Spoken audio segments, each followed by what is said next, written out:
Following two mass shootings in El Paso and Dayton, Ohio, mental health is again in the spotlight. As more Americans seek treatment, the healthcare system and lawmakers can't keep up. For some Californians who have struggled with a severe mental illness, the road to long-term care sometimes begins with a stop behind bars. The largest mental institution in California, is the Los Angeles County Jail. Rhonda Lyons of Cal Matters, a nonprofit, nonpartisan media organization, examines how the mental health system is failing some of the most vulnerable. Kept tapping me on the shoulder. Mom, look at that white car. That white car's following us. That's the government. That's the CIA. Joanna Jurgens noticed something wrong with her son, Jeffrey, on a family trip to Tahoe, California. This is him in junior high.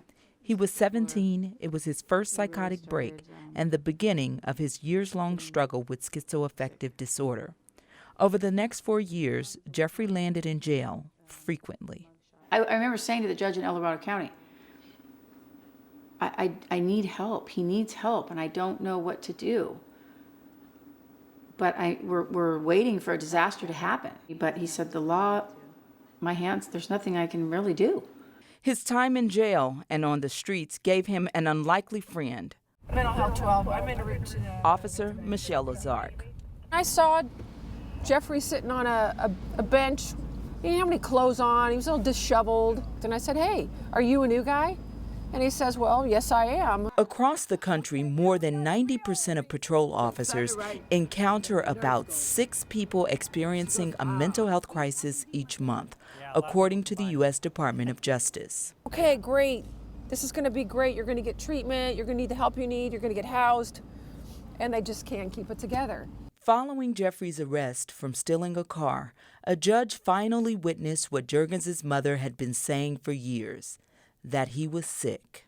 The judge was trying to talk to him, and then my son just started yelling out that, who the F do you think you are? And I'm Jesus Christ. Instead of jail, he was sent to the Atascadero State Mental Hospital, where he's been for the past 5 years. We're here talking about mental health, and that's my 27-year-old son. LaTanya Dandy's son, Christopher, had his first psychotic break at 19. Since then, when Dandy has turned to law enforcement for help, officials say their hands are tied. So they say, ma'am, we can't do anything because it'll violate his civil rights. California, like most states, makes it difficult to compel people to get treatment. I'm like, civil rights? Your officer just heard him screaming like somebody was attacking him, and I'm on the phone with him a few seconds ago. He was like, well, we can't do anything. But Dandy's son was now in more desperate straits. At the time, he was homeless. For those with mental health issues, finding affordable housing is nearly impossible. For the few who have found a place to live, the options are dwindling. Nationally, about a third of people with a serious mental illness are homeless. I hate to be homeless again. I was homeless about 20 years before I came here. Tom Gray has schizophrenia. For the past 11 years, the Vietnam vet has lived at this San Francisco boarding care home. Since 2012, more than a quarter of residential facilities in San Francisco serving people under 60 have closed their doors. Nationwide, small boarding care homes like where Tom lives have lost about 15,000 beds between 2010 and 2016, according to a survey by the National Center for Health Statistics. Not knowing where I'm going to go next.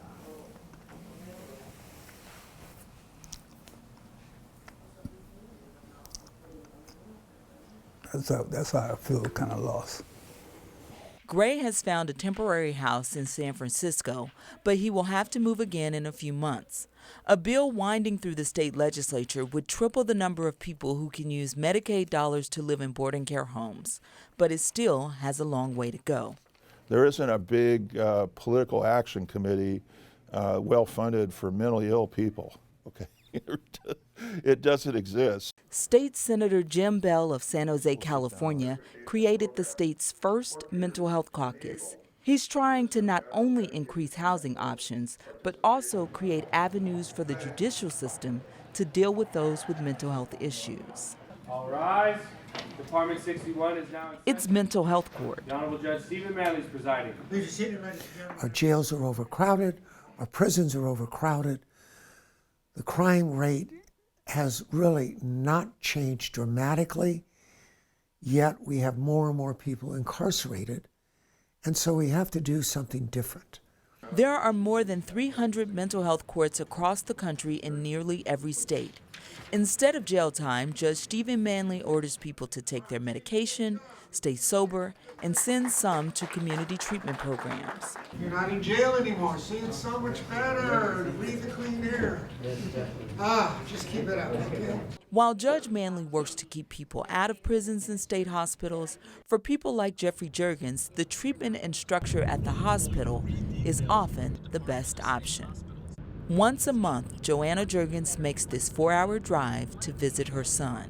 It's good and bad to say that your kid is happy in a state hospital. For parents like Joanna Juergens, LaTanya Dandy, and many others, state laws and resources continue to be a challenge for getting their children help. For the PBS NewsHour, I'm Beronda Lyons in Sacramento, California.